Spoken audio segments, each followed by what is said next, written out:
A log wall is not a solid wall. This is the fact that every frontier builder learned in the first winter and spent every winter afterward trying to overcome. A log wall is a stack of cylinders, round timbers laid one on top of another, with the rounded surfaces touching at the top and bottom of each log and gaps between them where the curves do not meet. The gaps are filled with chinking, clay, moss, straw, mud, lime mortar, or whatever material the builder has at hand, pressed into the spaces between the logs to block wind and rain. In a well-built cabin, the chinking fills the gaps completely, and the wall appears solid from inside and outside. But the chinking is not the logs, and the logs are not insulation. A log wall 8 inches thick, the standard dimension for frontier construction using readily available timber, provides an insulation value of approximately R8 to R10. This is adequate for moderate climates, but wholly insufficient for severe winters, where outdoor temperatures drop to 0, 10 below, 20 below, and the temperature difference between the warm cabin interior and the cold outside air can exceed 80 degrees.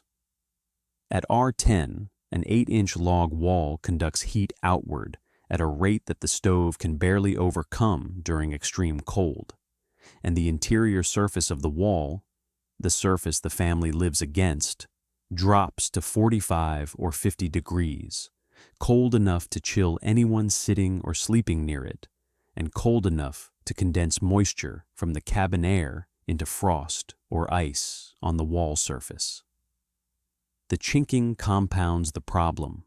Clay chinking, the most common type, shrinks as it dries, cracking and pulling away from the logs, opening gaps that admit cold air directly into the cabin.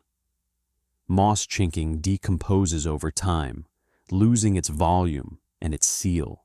Even the best lime mortar chinking cracks under the repeated expansion and contraction of the logs as they absorb and release moisture through the seasons.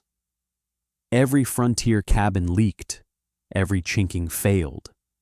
Every winter brought a new campaign of re-chinking, restuffing, resealing the gaps that the previous winter had opened and that the summer had widened. The fundamental problem was not the chinking. It was the wall. A single wall, no matter how thick, no matter how tightly chinked, presented a single thermal barrier between the warm interior and the cold exterior. And that single barrier was insufficient. The solution was not a better chinking material. The solution was a second wall. Ayani Adahi understood walls. She had grown up building them. Ayani was Cherokee, born in the mountain country of western North Carolina, in the town of Kituwa, on the banks of the Tuckasegee River, raised in the ASI, the traditional Cherokee winter house that was one of the most thermally sophisticated structures in North America. The ASI was a circular structure, approximately 15 feet in diameter, with walls constructed from woven river cane plastered inside and out with a thick layer of clay daub. The walls were not single layer. They were double layer, with the woven cane framework creating an interior cavity that was filled with whatever insulating material was available. Dried grass, moss, shredded bark, or, most commonly in the agricultural Cherokee communities, dried corn husks. The double wall with corn husk fill was the Cherokee innovation that separated their winter houses from the single wall structures of many neighboring peoples. Corn, which the Cherokee had cultivated for centuries, produced husks in enormous quantities as a byproduct of the harvest. A single acre of corn produced approximately 500 pounds of dried husks, more than enough to insulate an entire ASI, with surplus for the next year's replacement. The husks were dried, shredded, or left whole, and packed into the cavity between the inner and outer walls, creating a continuous insulation layer that was 4 to 8 inches thick, and that provided an insulation value of approximately R1.5 per inch, comparable to straw and significantly better than solid wood or packed earth. Ayani was 36 years old when she arrived in the mountains of eastern Tennessee in 1884, traveling with her husband Kanuna, their daughter Adsila, who was 12, and their son Sequoia, who was 8. Ayani was a compact woman with a broad face the color of red clay, high cheekbones, dark eyes that narrowed when she was thinking, which was most of the time, a wide nose, full lips, and strong square hands that had spent 20 years building, plastering, weaving, and shaping the materials of the Cherokee building tradition. Her black hair, streaked with gray at the temples, was pulled back and wrapped under a heavy wool shawl that she wore over layered cotton and wool dresses in the dark earth tones that the mountain Cherokee preferred. The cabin that Kanuna built in the summer of 1884 was conventional. Poplar logs, 8 inches in diameter, notched at the corners and chinked with clay and moss, roofed with split oak shakes, floored with packed earth. It was a good cabin by frontier standards. Tight, well-proportioned, 14 by 16 feet, with a stone chimney and a cast-iron stove. The chinking was thorough, the roof was sound, the walls were plumb, and Ayani knew before the first frost that the cabin would be cold. She had seen the walls, 8 inches of poplar, R8, maybe R10 if the chinking held. In Kituwa, the Aussie's double walls with corn-husk fill had provided R15 to R20 of insulation in a structure half the size. The Cherokee winter house, heated by a central fire with no chimney, no stove, no iron hardware, maintained interior temperatures of 60 to 65 degrees when the outdoor temperature dropped to 0, a performance that the frontier cabin, with its superior stove and chimney, could not match because the frontier cabin's single log wall was thermally inferior to the Cherokee double wall with corn-husk fill. Ayani told Kanuna after the first hard freeze of November 1884, when the cabin temperature dropped to 38 degrees at dawn despite a full stove charge the previous evening, that the walls were not enough. Kanuna, who had grown up in the same tradition and who understood the principle, agreed. But a double log wall was impractical. The labor of building a second log shell around the existing cabin was equivalent to building an entire second cabin. Ayani proposed a simpler adaptation: build a second wall on the inside. The interior second wall was constructed from split poplar planks, 2 inches thick, split from short logs with a froe and mallet, nailed to vertical furring strips attached to the interior surface of the existing log wall.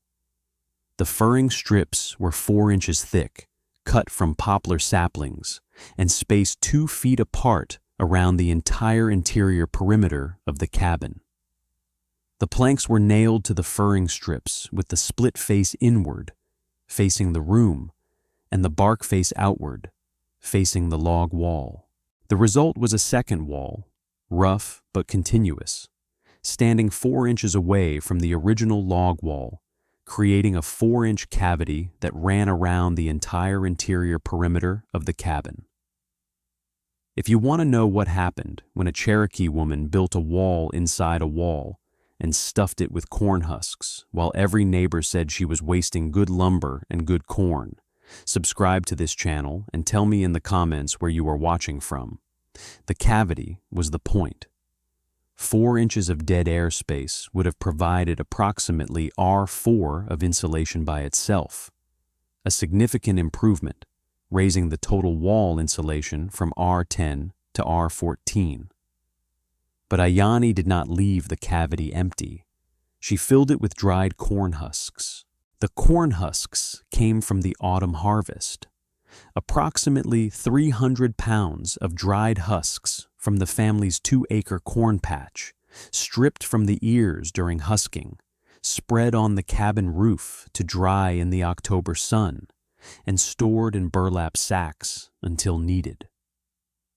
The husks were packed into the wall cavity through the top.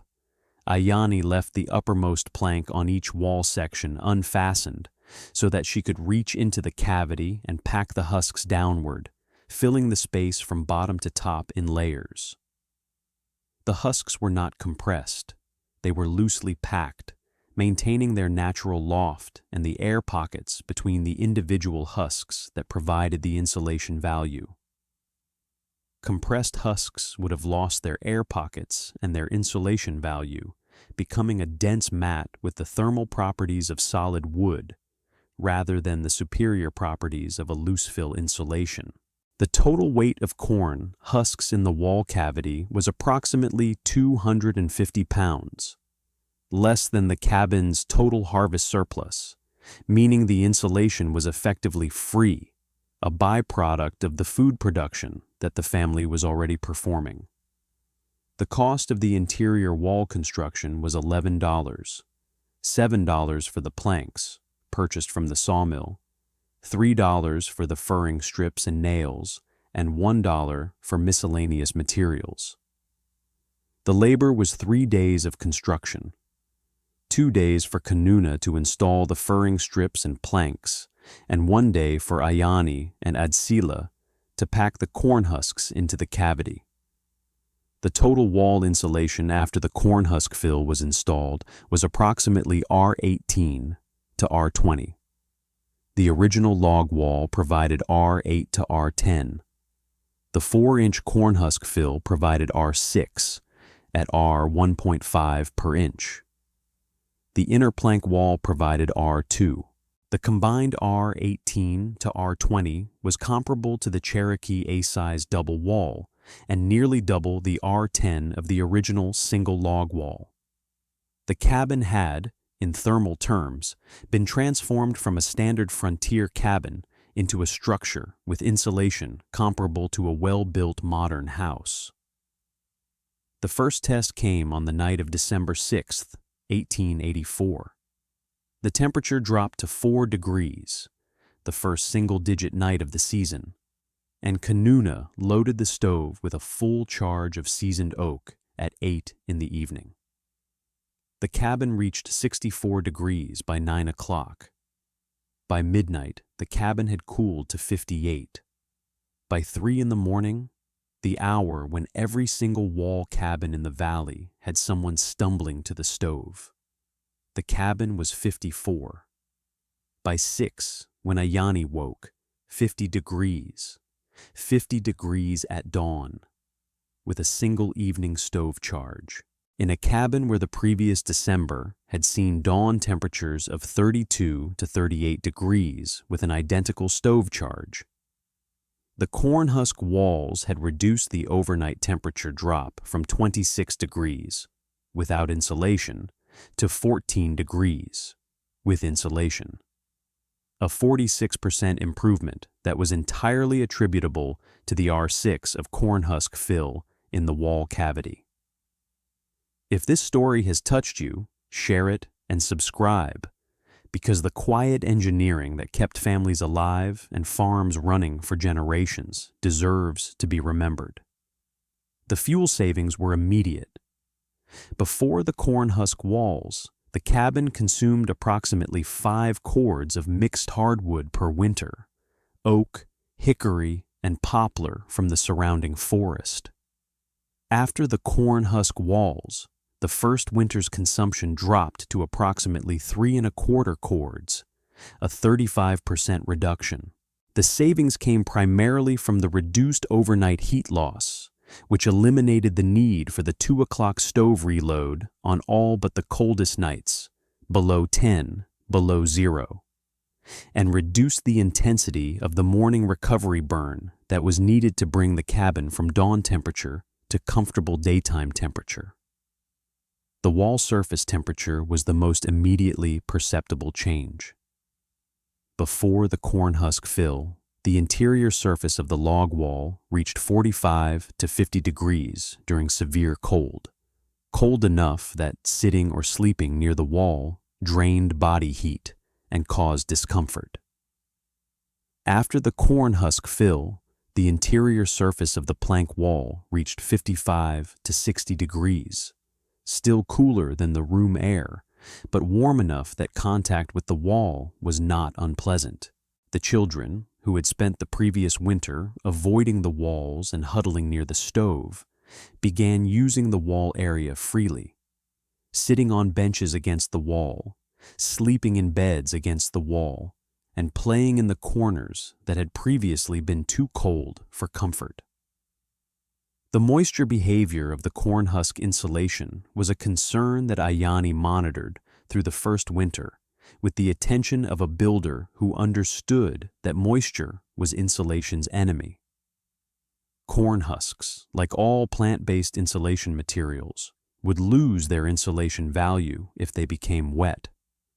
The water would fill the air pockets between the husks, replacing the insulating air with conducting water, and would promote decomposition that would destroy the husks within a single season. Ayani's moisture management relied on two factors. First, the corn husks were thoroughly dried before installation. Ayani had spread the husks on the cabin roof in October. 3 weeks of sun drying that reduced the moisture content to approximately 10%, comparable to well-seasoned firewood and low enough to prevent biological activity within the wall cavity. Second, the wall cavity was ventilated. Ayani left small gaps, approximately 1/4 inch, at the base and top of the inner plank wall, creating a slow convective loop within the cavity that carried moisture upward and out through the gap at the top while drawing dry cabin air in through the gap at the bottom. The ventilation rate was minimal, too slow to significantly reduce the insulation value of the corn husks, but sufficient to prevent moisture accumulation that would promote rot.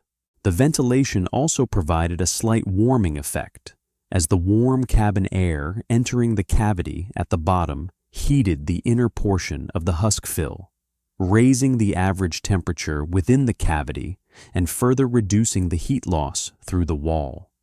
The pest management in the corn husk cavity was addressed before it became a problem. Corn husks, as the dried remains of a food crop, were attractive to mice, insects, and other pests that would nest in the warm, dry cavity and destroy the insulation. Ayani's prevention was a mixture of wood ash and dried mountain mint, both readily available and both effective pest deterrents, sprinkled between the husk layers during installation. The wood ash, which was strongly alkaline, created an environment hostile to insects and larvae. The mountain mint, Pycnanthemum, a plant that the Cherokee had used for centuries as an insect repellent, produced a strong menthol-like odor that repelled mice and moths. The combined treatment was effective through the first winter with no signs of pest activity, and Ayani refreshed the ash and mint annually during the autumn husk replacement. The neighbor who discovered the corn husk walls first was Martha Bowen, a Tennessee-born woman who visited Ayani's cabin in January 1885 during a cold spell and noticed two things immediately. The cabin was warm at the walls, unusual. Every cabin she had entered was cold near the walls. And the cabin had what appeared to be a second wall surface inside the log walls. Martha touched the inner plank wall and felt 58 degrees, 10 degrees warmer than her own cabin's log wall surface. She asked what was behind the planks. Ayani pulled a plank loose and showed her the corn husks, golden brown dried husks packed 4 inches thick in the cavity, clean and dry and odorless. Martha pushed her hand into the husks and felt the warmth trapped in the loose fill. The body of the insulation at approximately 45 degrees, significantly warmer than the 30-degree log wall behind it, because the husks were preventing the cold from reaching the cabin interior. Martha told her husband Elmer that evening that the Cherokee woman had built a wall inside a wall and stuffed it with corn, and that their cabin was the warmest cabin in the valley. Elmer was skeptical. The idea that dried corn waste could insulate better than 8 inches of solid poplar was counterintuitive to a man who associated insulation with thickness and mass. But Martha had felt the wall. She had felt the difference. And she told Elmer that they would build an inner wall before the next winter, or she would spend the next cold spell at her mother's house in Knoxville. Elmer built the inner wall in September 1885. His version was rougher than Ayani's. He used rough sawn planks instead of split planks, and his furring strips were 3 inches thick rather than 4, creating a 3-inch cavity rather than 4. The 3-inch cavity, filled with corn husks, provided approximately R4.5 of insulation. Less than Ayani's R6, but still a significant improvement over the bare log wall. Elmer's first winter with the corn husk walls produced a fuel savings of approximately 25%, 3 3/4 cords instead of 5, and a dawn temperature improvement of 8 degrees. Less dramatic than Ayani's results due to the thinner cavity, but still sufficient to eliminate the 2 o'clock stove reload and to make the wall surfaces warm enough for comfortable contact. The January blizzard of 1886, 3 days of sustained snow and wind with temperatures dropping to 18 below zero, tested every cabin in the valley. The single-wall cabins experienced interior temperatures that dropped to the mid-20s at dawn during the worst night, below freezing, with ice on the water barrel and frost on the interior walls. 2 families reported that their chinking cracked and fell out during the storm, opening gaps that admitted wind-driven snow into the cabin interior. One family's clay chinking froze, expanded, and pushed out entire sections, leaving 3-inch gaps between the logs that could not be repaired until the storm ended. Ayani's cabin held. The corn husk walls maintained an interior dawn temperature of 44 degrees during the worst night of the storm. Cold, but not freezing, not dangerous, and 18 degrees warmer than the single-wall cabins. The inner plank wall showed no frost, no ice, no condensation. The insulation was keeping the wall surface above the dew point even during extreme cold.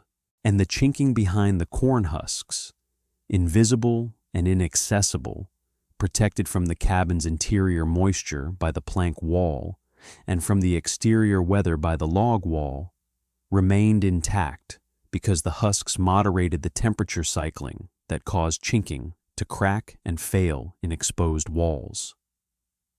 The annual replacement cycle that Ayani established for the corn husk insulation was a practical maintenance protocol. Each autumn, after the corn harvest produced a fresh supply of husks, Ayani removed the top plank on each wall section, reached into the cavity, and pulled out the top 12 inches of husks. The portion nearest the warm cabin ceiling that had experienced the most temperature cycling and the most moisture exposure during the previous winter. She replaced the removed husks with fresh dried husks, added a new layer of ash and mountain mint, and replaced the plank. The replacement took half a day and cost nothing. The husks were free, and the ash and mint were gathered from the homestead. The lower portions of the husk fill, protected from temperature cycling and moisture by the upper layers, remained in good condition for 3 to 4 years before requiring replacement. By the winter of 1889, 7 families in the valley had built corn husk walls. Ayani's original, Elmer Bowen's simplified version, and 5 others who had observed the results and either hired Kanuna to build the furring and plank wall at a labor cost of $5, or built it themselves following Ayani's instructions. The adoption pattern was consistent. The Cherokee families in the valley adopted immediately, recognizing the technique as a direct adaptation of the A-size double wall. The settler families adopted within 1 to 2 winters, persuaded not by the cultural precedent, but by the measurable fuel savings and the tangible warmth of the wall surface. The economics over a 10-year period were powerful. Construction cost, $11. Annual fuel savings, 1 3/4 cords at $4 per cord, Tennessee hardwood prices, or $7 per year. 10-year fuel savings, $70. Maintenance cost, approximately $0. The replacement husks and pest treatment materials were free. Net 10-year benefit, $59, a return of over 500% on the $11 investment. Adsila, who was 12 when the family arrived in Tennessee and 24 when she married a Cherokee man named Sali Sequatchie in 1896, built corn-husk walls in her own cabin before the first winter. She had packed husks into her mother's walls every autumn for 12 years and understood the technique with the fluency of a person who had grown up inside it. Her cabin included a refinement that Ayani had not used. She lined the inner face of the log wall, the surface facing the cavity, with a layer of birch bark before installing the furring strips, creating a moisture barrier that prevented any water from the logs, which absorbed rain from the exterior, from reaching the corn husks in the cavity. The birch bark barrier extended the useful life of the lower husk layers from 3 to 4 years to 5 to 6 years, reducing the maintenance frequency and the total labor of the annual replacement cycle. Kanuna built a variation of the corn husk wall for the valley's small schoolhouse in 1892, using the same furring and plank system, but with a 6-inch cavity rather than 4.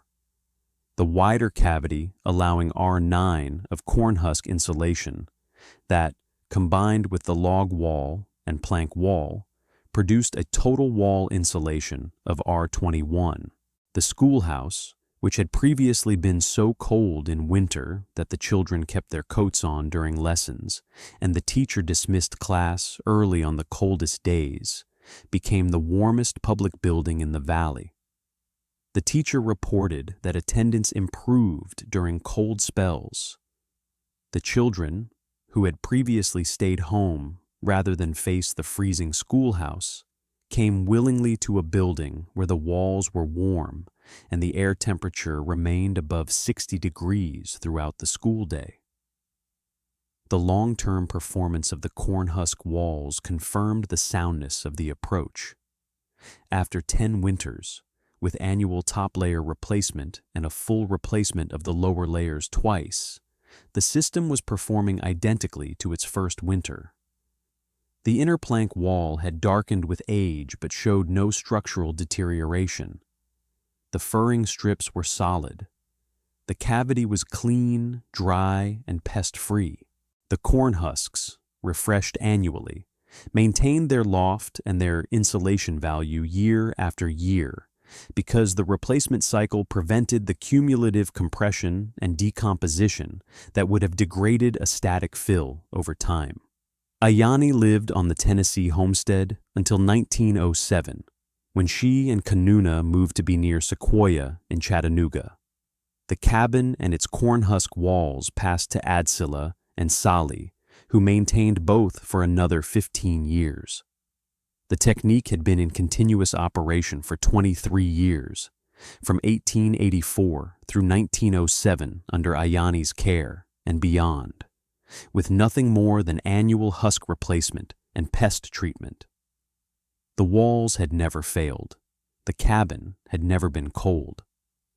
And the corn husks, the waste product of a crop that the Cherokee had cultivated for centuries, had been repurposed from garbage into the best wall insulation available on the Tennessee frontier at a cost of $11 and a day's labor per year. The physics of the corn husk insulation deserved examination because the mechanism was both simple and elegant. Corn husks insulate through the same principle that makes all loose-fill insulation effective: trapped still air. A single corn husk is a thin sheet of dried plant fiber, approximately 0.004 of an inch thick, with almost no insulation value by itself. But when hundreds of husks are loosely packed together, the spaces between them fill with tiny pockets of trapped air, and it is this air, not the husk material, that provides the insulation.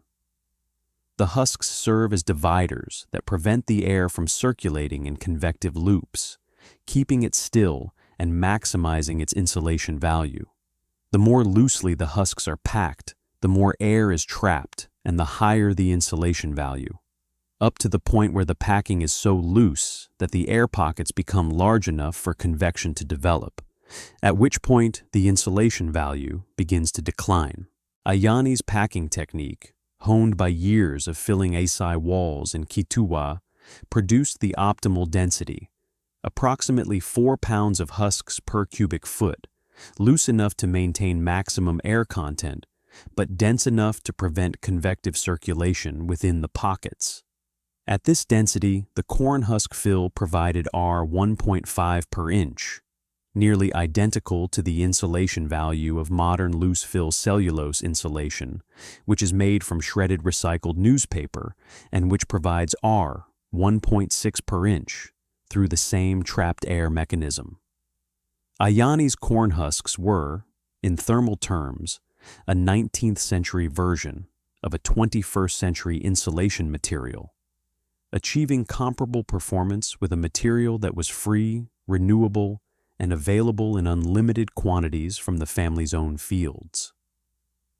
The comparison with other available insulation materials on the Tennessee frontier demonstrated why corn husks were the superior choice. Sawdust, the most commonly used loose fill on the frontier, provided approximately R1 per inch, 33% less than corn husks, and was prone to compaction under its own weight, losing up to 40% of its insulation value within 3 years as the loose fill settled and compressed.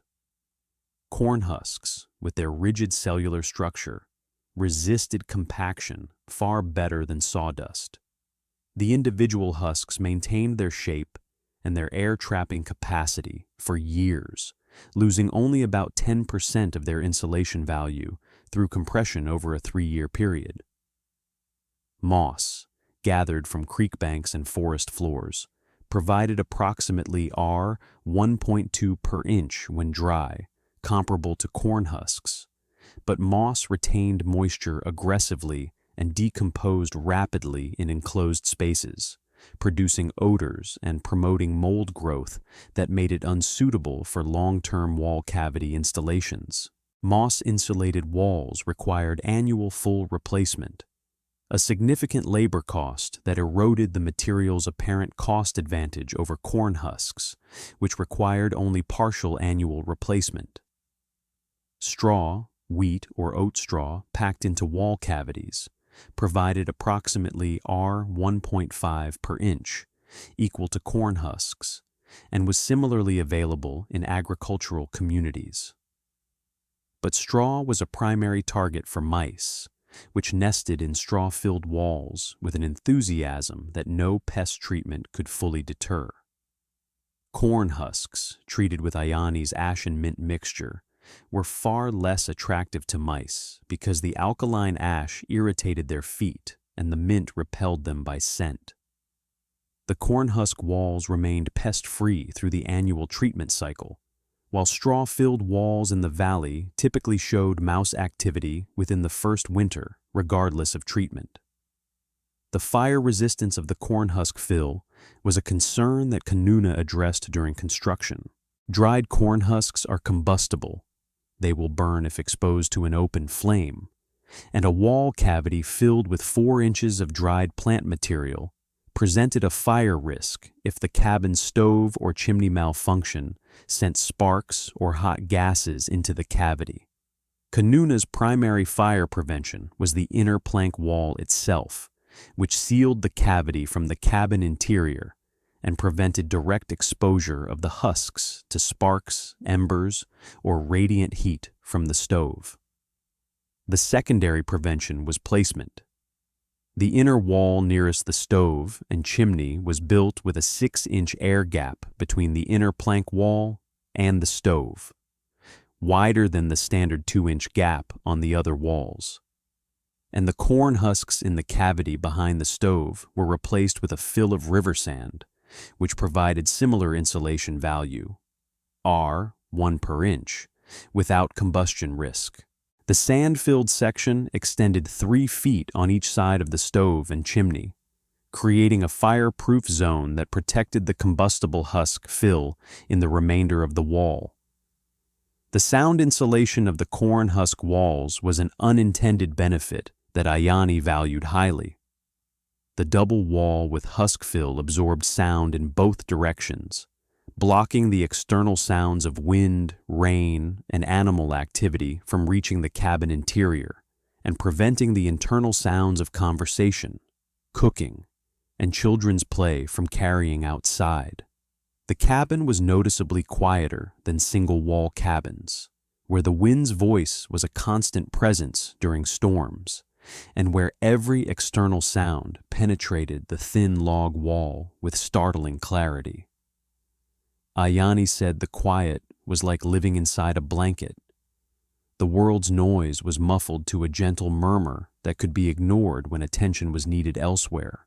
The condensation management within the wall cavity required an understanding of moisture dynamics that Ayani possessed from her Cherokee building tradition. When warm, moist cabin air contacted a cold surface, it released its moisture as condensation, the same phenomenon that produced dew on morning grass and frost on winter windows. In a single-wall cabin, the condensation occurred on the interior surface of the log wall, where it was visible as frost or ice during severe cold. In the double-wall cabin, the condensation point shifted. The inner plank wall was warm, 55 to 60 degrees, well above the dew point, and did not condense moisture. The potential condensation surface was now the interior face of the outer log wall, hidden inside the cavity, where warm air penetrating the husk fill might contact the cold log surface and release its moisture. Ayani's ventilation gaps at the base and top of the inner wall addressed this by maintaining a slow upward air current through the cavity that carried moisture-laden air out through the top gap before it could reach the cold log surface. The effectiveness of this ventilation was confirmed by Ayani's annual inspection. When she removed the top planks and checked the husk fill for moisture damage, the husks nearest the log wall were consistently dry, indicating that the ventilation was preventing moisture from accumulating in the cavity. The cultural dimensions of the corn-husk wall's adoption in the Tennessee Valley revealed patterns both familiar and unique. The Cherokee families, Ayani and Kanuna's extended community of 6 families in the valley, adopted the technique immediately, recognizing it as a direct adaptation of the Assie's double wall construction that they had known their entire lives. The settler families required more persuasion, not because they doubted the technique's effectiveness, but because accepting a building innovation from Cherokee neighbors required overcoming the racial hierarchies that structured social relationships in post-removal Tennessee. The Cherokee presence in eastern Tennessee in the 1880s was complicated.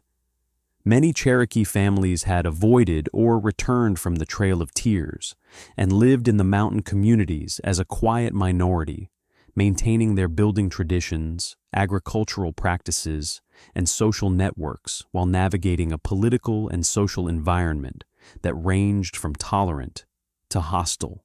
Martha Bowen's enthusiastic adoption of the corn-husk wall was significant because Martha was a white settler woman, and her endorsement carried social weight that Ayani's own demonstration could not. When Martha told the other settler families that the Cherokee woman's wall was the warmest wall in the valley, the information traveled through a social channel that the settler families trusted, and the resistance that might have greeted the same information from Ayani directly was bypassed. The technique spread through the valley along two parallel paths: through the Cherokee community by direct transmission from Ayani, and through the settler community by Martha's endorsement. And the two paths converged by 1889 into a shared local practice that was identified by its function, corn-husk wall, rather than its origin, Cherokee wall. The structural implications of the inner wall added modest weight and complexity to the cabin, but created secondary benefits that Ayani had anticipated from the ASI tradition. The inner plank wall provided a smooth, flat interior surface that was easier to clean, easier to whitewash, and more pleasant to look at than the rough, rounded log surface of a conventional cabin. Ayani whitewashed the inner planks with a lime wash, a mixture of slaked lime and water that brightened the cabin interior significantly, reflecting more of the oil lamp and stove light than the dark log surface had, and making the cabin feel larger and more open despite its modest dimensions. The whitewash had a secondary function. It sealed the plank surface against moisture penetration, preventing cabin air moisture from entering the plank wood and migrating into the husk-filled cavity. The lime wash was reapplied annually in the spring, a task that took Ayani and Adsila an afternoon, and that refreshed both the brightness and the moisture barrier of the interior surface. The adaptation of the corn-husk wall to different cabin sizes and wall configurations demonstrated the technique's flexibility. The Bowen cabin, smaller than Ayani's at 12 by 14 feet, used a 3-inch cavity that provided R 4.5, and that was sufficient for the valley's moderate climate. The Ridge cabin, a larger structure at 16 by 20 feet, built by a Cherokee family with 7 members, used a 6-inch cavity that provided R9 and that produced the highest thermal performance in the valley, a combined wall insulation of R21, comparable to a well-insulated modern house. The schoolhouse cavity, also 6 inches, served a building with higher occupant heat contribution, 15 to 20 students producing approximately 1,000 BTUs per hour of body heat. An intermittent heating, stove fired only during school hours, and the higher insulation allowed the building to maintain comfortable temperatures during the school day with moderate fuel consumption and to retain enough heat overnight that the morning warm-up time was reduced from 45 minutes to 20. The spring cleaning of the wall cavity was an event that Adsila later described as one of her fondest childhood memories. Each April, when the heating season ended and the cabin was opened for spring airing, Ayani removed the top planks on all 4 walls and pulled out the upper layer of husks, 12 inches of golden brown material that had spent the winter trapping warmth inside the family's home. The removed husks were spread on the garden as mulch, where they decomposed and enriched the soil that would grow the corn that would produce the husks that would insulate the walls the following winter. The cycle was complete, from field to husk to wall to garden to field, a closed loop that wasted nothing and that connected the family's shelter to the family's food in a relationship that the Cherokee had understood for centuries. The corn feeds the family, and the corn shelters the family, and the family tends the corn in return. Sequoia, who was 8 when the family arrived in Tennessee, grew up in the corn-husk cabin and absorbed the building tradition through childhood observation and participation. By 14, he could build a furring and plank inner wall independently. By 18, he understood the principles of cavity insulation, ventilation, pest management, and moisture control that made the system work. When he left for Chattanooga in 1902 to work in a furniture factory, he carried the knowledge with him, not as a professional skill, but as a personal understanding of how buildings could be made warm with simple materials and ancient principles.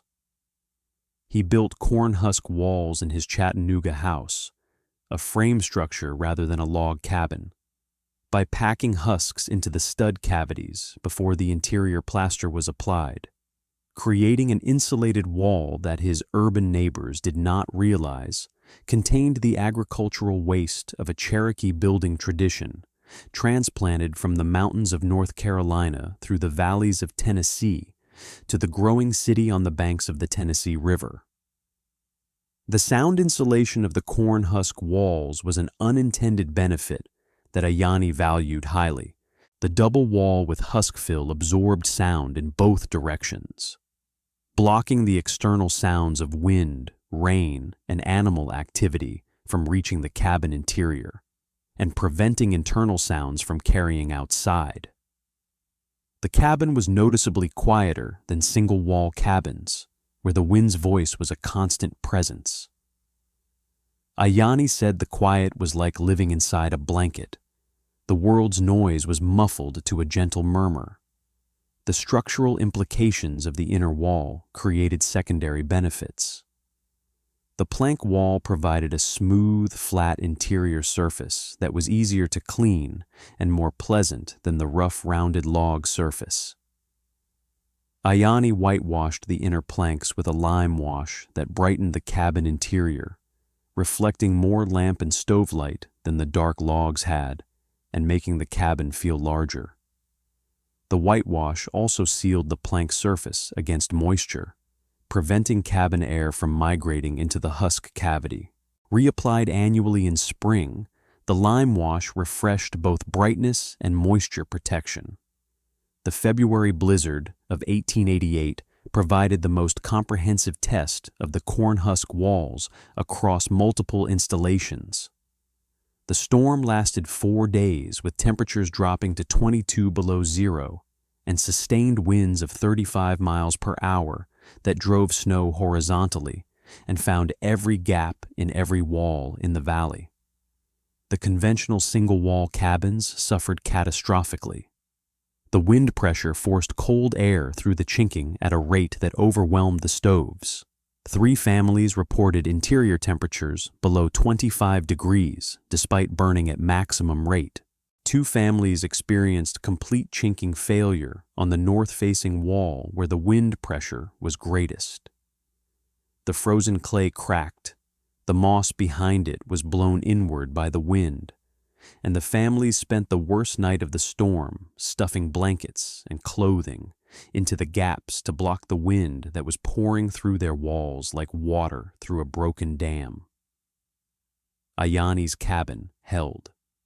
The double wall was impervious to wind infiltration because the inner plank wall presented a continuous sealed surface that the wind could not penetrate regardless of the condition of the chinking behind it. The chinking in the log wall could crack, fall out, or blow away entirely, and the cabin would remain sealed because the inner wall, not the chinking, was the air barrier. The corn husks in the cavity between the walls would be exposed to cold air through the failed chinking, but the husks themselves provided enough insulation to maintain habitable conditions even with a compromised outer wall. During the worst night of the blizzard, Ayani's cabin maintained 41 degrees at dawn. Cold, but not freezing, and 16 degrees warmer than the best-performing single-wall cabin in the valley. The Bowen cabin, with its thinner 3-inch corn-husk fill, maintained 37 degrees. Colder than Ayani's, but still above freezing, and still significantly warmer than the single-wall cabins that dropped into the 20s. The performance difference between the 4-inch and 3-inch installations during the extreme cold confirmed a principle that Ayani had known from the ASI tradition.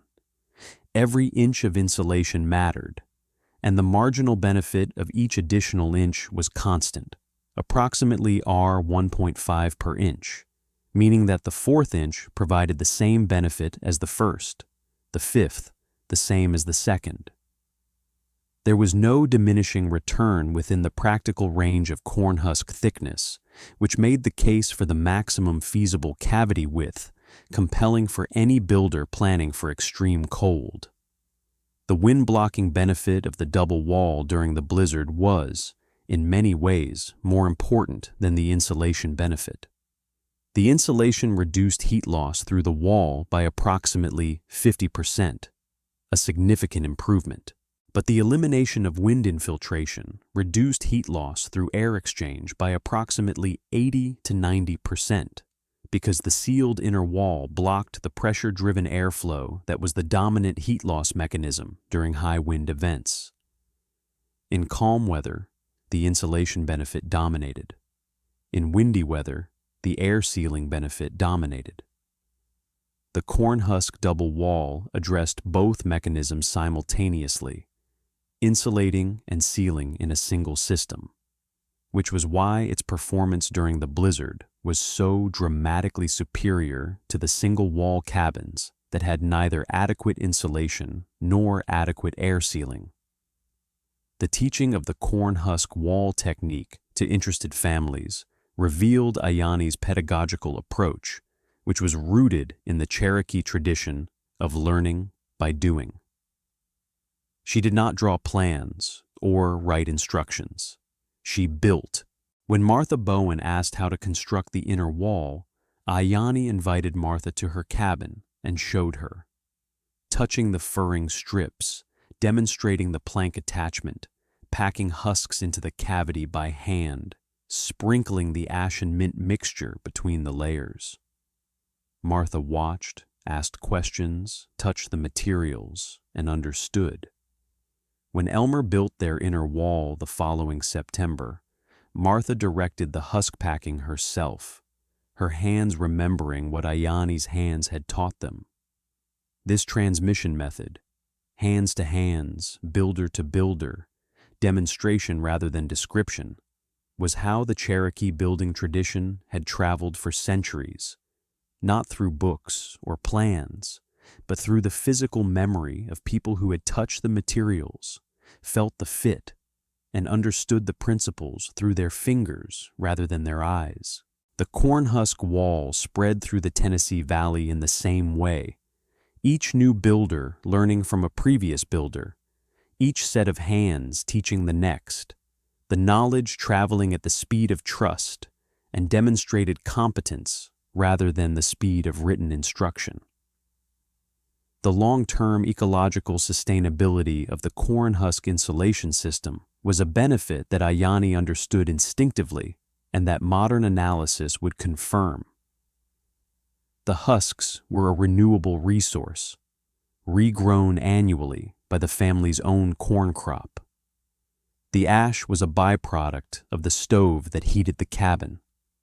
The mountain mint grew wild in the surrounding forest.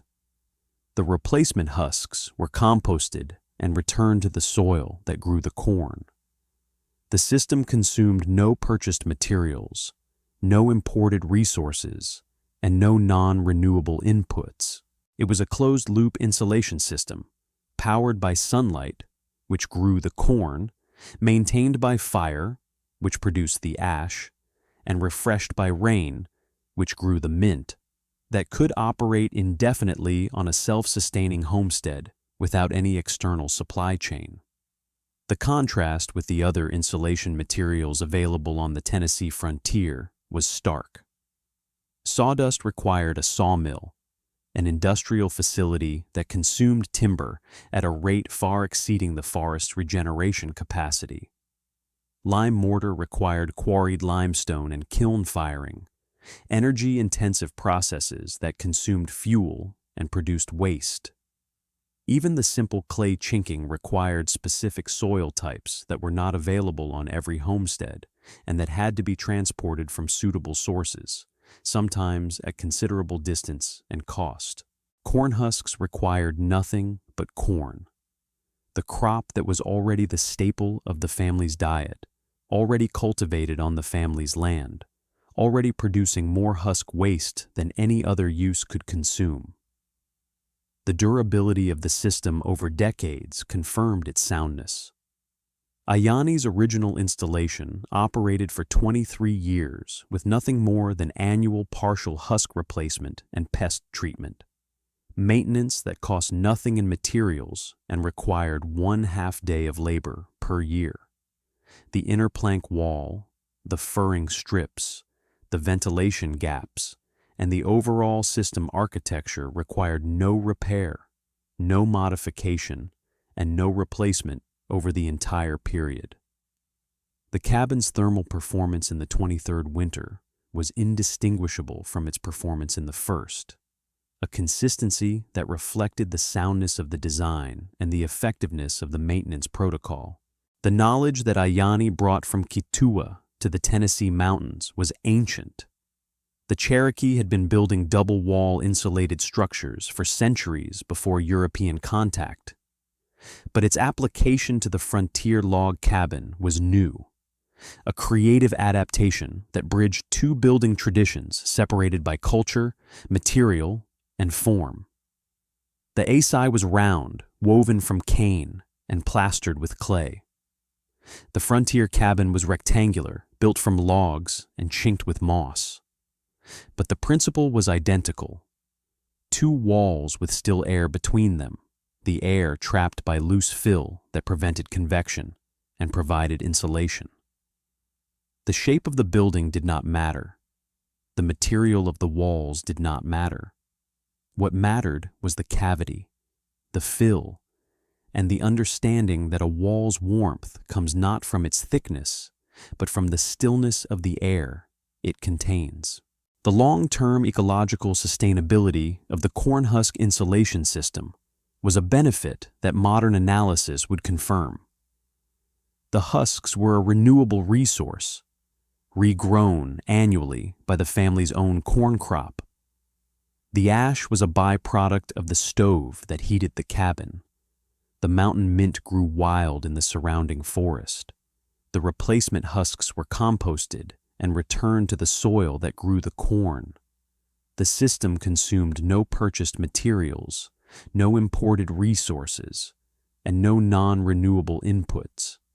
It was a closed-loop system, powered by sunlight which grew the corn, maintained by fire which produced the ash, and refreshed by rain which grew the mint, that could operate indefinitely without any external supply chain. The contrast with other insulation materials was stark. Sawdust required a sawmill, an industrial facility consuming timber faster than the forest could regenerate. Lime mortar required quarried limestone and kiln firing, energy-intensive processes producing waste. Even clay chinking required specific soil types not available on every homestead. Corn husks required nothing but corn, the crop already cultivated on the family's land, already producing more husk waste than any other use could consume. The adaptation of the corn husk wall to different cabin sizes demonstrated the technique's flexibility. The Bowen cabin at 12 by 14 feet used a 3-inch cavity, providing R4.5, sufficient for the valley's moderate winters. The Ridge cabin at 16 by 20 feet used a 6-inch cavity, providing R9, producing the highest performance in the valley, with a combined wall insulation of R21. The schoolhouse, also with a 6-inch cavity, served a building with high occupant heat and intermittent heating. The higher insulation allowed comfortable temperatures during school hours with moderate fuel and reduced morning warm-up from 45 minutes to 20. The teacher reported that attendance improved during cold spells. Children who had previously stayed home rather than face the freezing schoolhouse came willingly to a building where the walls were warm and the air stayed above 60 degrees. The spring cleaning of the wall cavity was an event that Adsila later described as one of her fondest childhood memories.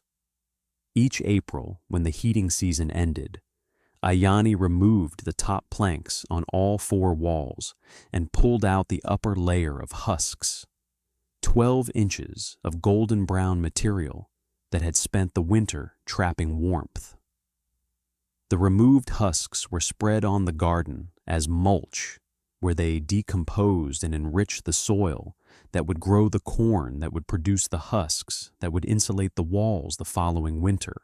The cycle was complete, from field to husk, to wall, to garden, to field. A closed loop that wasted nothing and that connected the family's shelter to the family's food in a relationship the Cherokee had understood for centuries. The corn feeds the family, and the corn shelters the family, and the family tends the corn in return. Sequoia, who was 8 when the family arrived in Tennessee, grew up in the corn-husk cabin and absorbed the building tradition through childhood observation. By 14, he could build a furring and plank inner wall independently. By 18, he understood cavity insulation, ventilation, pest management, and moisture control. When he left for Chattanooga in 1902 to work in a furniture factory, he carried the knowledge with him, not as a professional skill, but as a personal understanding of how buildings could be made warm with simple materials and ancient principles. He built corn-husk walls in his Chattanooga house, a frame structure rather than log.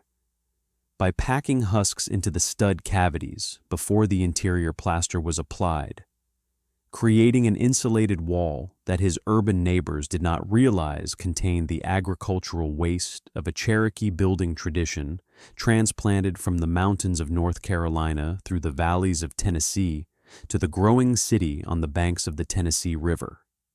No myths, no miracles, just 2 walls, 4 inches of corn husks, and the understanding that the warmest cabin is not the one with the thickest logs. It is the one with the most still air trapped inside its walls.